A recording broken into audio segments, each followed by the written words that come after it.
साल 2020 न केवल बॉलीवुड के लिए बल्कि पूरी दुनिया के लिए काल बनकर आया है। दुनिया भर में तो कोविड महामारी से जो कुछ हुआ वो हम सब ने देखा है, बल्कि अभी भी देख रहे हैं। लेकिन ये साल बॉलीवुड के लिए कुछ ज्यादा ही अनलकी रहा। सीएए का विरोध और फिर दंगों में जिस प्रकार से बॉलीवुड की भूमिका रही वो सबने देखी। फरहान अख्तर से लेकर जावेद जाफरी, स्वरा भास्कर, अनुराग कश्यप, अनुभव सिन्हा जैसों ने सीएए का खुलकर विरोध किया ताकि इनके भाईजानों को देश में आने में दिक्कत न हो। इसके लिए इन लोगों ने जाने कितने ही लोगों को बलि चढ़वा दी, क्योंकि सीएए एक ऐसी चीज थी जिस पर आपत्ति क्या हो सकती थी ये बात आज तक ये टटपूंजी हमें समझा नहीं पाए। बस विरोध करना है तो करते चले गए। स्वरा भास्कर जो अब फिल्मी कलाकार तो रही नहीं, वो तो अब क्रांतिकारी हो चुकी है। देश के लोगों को ट्वीट कर भड़का रही है। दूसरी तरफ आमिर खान, जिन्हें भारत में तो डर लगता है लेकिन टर्की में उन्हें सुकून मिलता है। अभी कुछ मूर्खों और कुछ बॉलीवुड के मूर्खों के कारण दिल्ली दंगे की आग शांत भी नहीं हुई थी कि बॉलीवुड फिर एक के बाद एक अपने बेशकीमती हीरो को खोता जा रहा था। इन्हीं सब के बीच एक ऐसे कलाकार की डेथ होती है जिसके बाद बॉलीवुड के लोगों पर गाज गिरनी शुरू हो जाती है। 14 जून को सुशांत सिंह राजपूत की मौत के साथ ही बॉलीवुड पर से नकाब हटना शुरू हो जाता है। पहले रिया चक्रवर्ती नशा करने के कारण पकड़ी गई, फिर एक के बाद एक बड़े नाम उजागर होते चले गए। जब रकुलप्रीत सिंह, सिमोना खंबाटा और सारा अली खान के नाम सामने आए तो लगा कि चलो अच्छा है, सफाई जरूरी है बॉलीवुड में, सो हो रही है। लेकिन ये शायद किसी को नहीं पता था कि ये तो अभी शुरुआत भर है, ये सफाई कार्यक्रम तो लंबा चलने वाला है। इन एक्ट्रेस के बाद जब श्रद्धा कपूर और फिर दीपिका पादुकोण का नाम चर्चियों की लिस्ट में आया तो पैसे देकर इनकी फिल्म देखने वाली भोली जनता को पता चलता है कि अरे ये तो नाम बड़े और दर्शन छोटे हैं। हम इन लोगों को पर्दे पर देखकर इंस्पायर होते हैं, लेकिन ये तो शायद उस लायक ही नहीं है। दीपिका पादुकोण जैसा बड़ा नाम जो बॉलीवुड के बेस्ट अभिनेत्रियों में आता है, उन पर जब नशा करने को लेकर शिकंजा कसा जाता है तो हमारे दिलों से एक ही बात निकलती है, जब तक इस सिनेमा है लोग बनते रहेंगे। बॉलीवुड फिल्म इंडस्ट्री एक बड़ी इंडस्ट्री है जहां से करोड़ों अरबों का टर्नओवर होता है, लाखों लोगों को रोजगार मिलता है। लेकिन एक सच्चाई यह भी है कि हमारे देश में अभिनेताओं को हीरो के रूप में देखा जाता है। उनकी चकाचौंध जिंदगी देखकर लोग उनके जैसा बनना चाहते हैं। फिल्मों में देश के लिए जब वो कुछ अच्छा करते हैं तो आम आदमी भी देश के लिए कुछ अच्छा करने के लिए प्रेरित होता है। जब फिल्मों में ये अभिनेता रिश्तों की अहमियत को समझते हैं, मुझे याद है जब मैं छोटा था तो गांव में हम एक फिल्म देख रहे थे। उस वक्त क्योंकि एक दो लोगों के यहाँ ही टीवी हुआ करते थे तो हम सब बच्चे किसी के घर पर जाकर टीवी देख रहे थे। उस फिल्म में अमिताभ बच्चन की मौत हो जाती है। फिल्म खत्म होती है और हम घर से बाहर आकर उस फिल्म के बारे में डिस्कस कर रहे होते हैं। तभी हमने देखा एक लड़का जो हमारे साथ था वो रो रहा था। हमने पूछा क्या हुआ, तो वो बोला कि अमिताभ बच्चन को तो गोली मार दी, अब हम किसकी फिल्म देखेंगे। हालांकि हम भी बच्चे थे और हमें इतनी समझ तो जरूर थी कि ये सब कुछ नाटक होता है, इसलिए हम सब उसकी बात सुनकर हंस पड़े। कहने का मतलब है दूर दराज गांव में भी ये फिल्म स्टार्स लोगों के जीवन में इतना असर डालते हैं। लेकिन इन्होंने क्या किया आम जनता के लिए? आप जब एक स्टार को इतना मानते हो, रिस्पेक्ट देते हो, तो इसका मतलब वो आम आदमी से तो ऊपर की चीज़ है।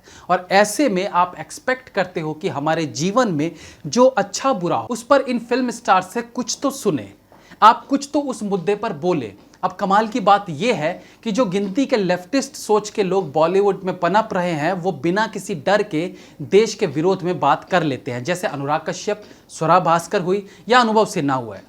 लेकिन जो देश हित की सोच रखने वाले एक्टर्स हैं, जिनसे लोगों को उम्मीद होती है कि हमारी बात करेंगे, हमारे पक्ष में बात करेंगे, वो मौन धारण किए रहते हैं, सोच समझ कर कोई बयान देते हैं। फॉर एग्जाम्पल, सीएए मामले में जितने भी देशद्रोही सोच के लोग थे उन्होंने खुलकर अपनी बात रखी। ये संख्या कम थी, लेकिन जितने भी थे उन्होंने बोला। वही जिनकी छवि राष्ट्रवादी वाली थी, चाहे वो अक्षय कुमार हो या अजय देवगन या कोई भी, वो शुतुरमुर्ग बन अपनी छवि बचाने के चक्कर में चुपचाप बैठा रहा। जब ये लेफ्ट सोच वाले खुलकर बोल सकते हैं तो ये सो कॉल्ड बड़े एक्टर्स, जिनसे जनता उम्मीद करती है कि कुछ बोलेंगे, वो मुंह में दही जमाए क्यों बैठे रहे।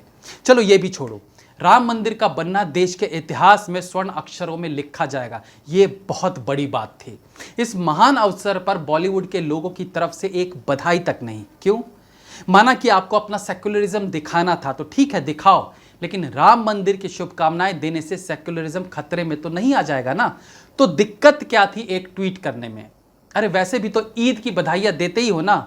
अगर उस वक्त हम कहने लग जाएं कि सेक्युलरिज्म खतरे में आ गया है, तो खुलकर ना बोलने का एक मतलब ये भी निकाला जा सकता है कि एक्चुअली में पर्दे के ये हीरो रियल लाइफ में जीरो है, या फिर ये भी उस गैंग के सपोर्टर है जो गैंग बाहरी घुसपैठियों को देश में लाना चाहता है, जो भारत के टुकड़े करना चाहता है।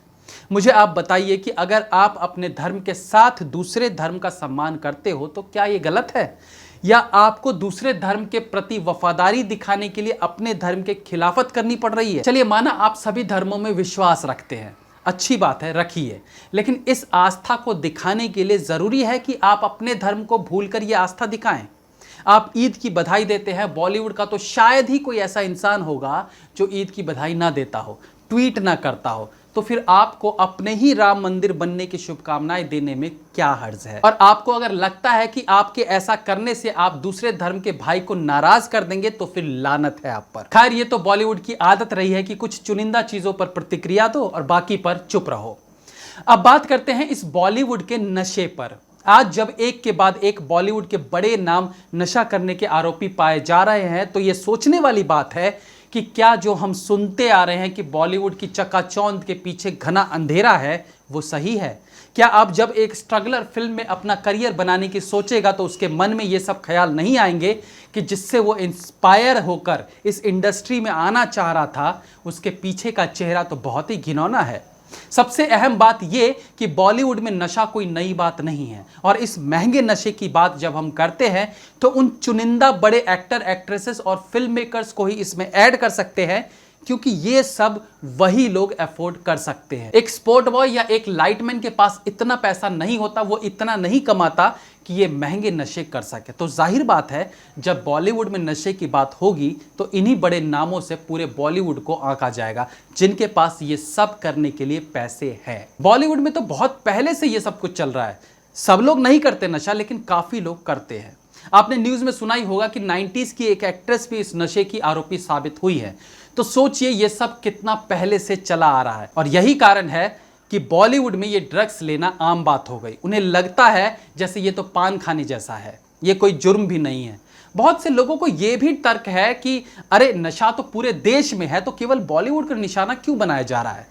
तो इसका उत्तर यह है कि बॉलीवुड के लोग सेलिब्रिटीज हैं, आम लोगों से इनकी पहुंच ज्यादा है, इनके पास पैसा ज्यादा है, इनकी पॉपुलैरिटी कहीं ज्यादा है। तो अगर ऐसे लोगों पर शिकंजा कसेगा तो बाकी जगह इसका फर्क अपने आप पड़ने लगेगा। लेकिन दूसरी बात यह भी है कि अगर बॉलीवुड से ही शुरुआत हो रही है तो क्या दिक्कत है? देखिए, बॉलीवुड इंडस्ट्री का साफ सुथरा होना बेहद जरूरी है, ताकि आने वाली पीढ़ियां यहां आकर बिना अपनी जिंदगी से खिलवाड़ किए अपने टैलेंट को लोगों तक पहुंचा सके। इसके लिए जरूरी है कि ड्रग्स यहां से पूरी तरह से खत्म हो, कास्टिंग काउच जैसी चीजें खत्म हो, नेपोटिज्म खत्म किया जाए और ये दरवाजा हर टैलेंट के लिए खुला हो। इतने सालों से किसी ने इस सफाई के ऊपर बात नहीं की। अब जब सुशांत सिंह की मौत से ही सही इस ओर नजर पड़ी है, तो आज से ही क्यों ना इसकी शुरुआत की जाए। उन सारे लोगों को पकड़ा जाए जिन्होंने इस फिल्म इंडस्ट्री में गंदगी मचाई हुई है।